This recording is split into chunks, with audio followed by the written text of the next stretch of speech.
everyone, welcome to News 9. I am Radhika. The third day of the India-England Test series ended with England having 27 runs lead. Now the fourth day will be all about India's batting. And to discuss the same, I have with me my colleague and sports journalist Shubhayan. Hi Shubhayan. Hi. Shubhayan, what do you feel about the fourth day and India with the bat? I think the day three. Let's talk about day three first. Okay. I mean, India would be very disappointed with the way they bowled. It was a good day to bat on, but they were really inconsistent with the lines. 14 no balls in a day. I think it's criminal if we say 14 no balls in a day. 13 bowled by Jasprit Bumrah in that innings, the most by any bowler, any wicketless bowler in Test history. So that I think India was trying a lot. Ishant did try a lot, Siraj did try a lot, but they did not end up doing what we all want or what maybe their captain wants them to do. Especially Joe Root, Bairstow partnership, Root individually.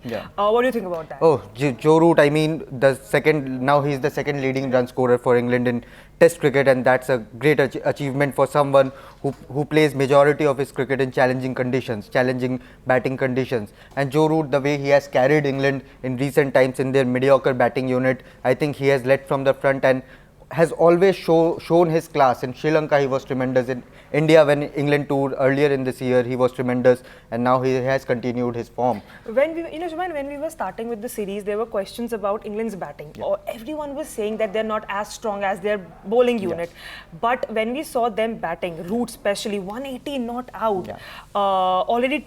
They are, leading with 27 runs. Do you think India could overcome that? Obviously, they will be able to cover up that 27 runs, but what are you thinking? Yesterday, during our preview, I said India would want a lead of 50 runs, but that got reversed, and England now have a lead of 27 runs. But on England's batting, I would say it's still mediocre, because if you take out Joe Root's 180 out of that 391, you will have how much? 180 runs. So that's pretty mediocre. But let's not talk about England's batting now. I think England's bowling matters a lot at this point. So what do you think about that? So there was a session where Jasprit Bumrah targeted James Anderson, the batsman. And it was a flurry of bouncers. So I don't think James Anderson would be very happy about it.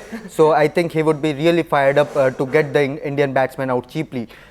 The onus will be on Rohit Sharma and KL Rahul to continue that good form again, especially when the likes of Cheteshwar Pujara, Virat Kohli and Rahane are not in great touch. And again, I think it's the last test for Cheteshwar Pujara and Rahane. If they fail again, I don't see them. This is the last innings that they have with themselves to prove now. Yes.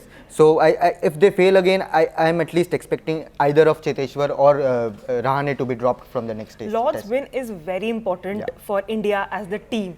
There are a lot of memories to be flushed out right now. Let's just hope that we are able to do two bowlers that you want India to be, a little bit feared of. I think James Anderson obviously is one bowler who would be there among the wicket takers, among the top wicket takers for England again. But another bowler I would be very wary of would be Ollie Robinson. The way he has bowled in the last test in Nottingham and now in the first innings in Lords, I think Ollie Robinson will be someone to watch out for, to be careful of.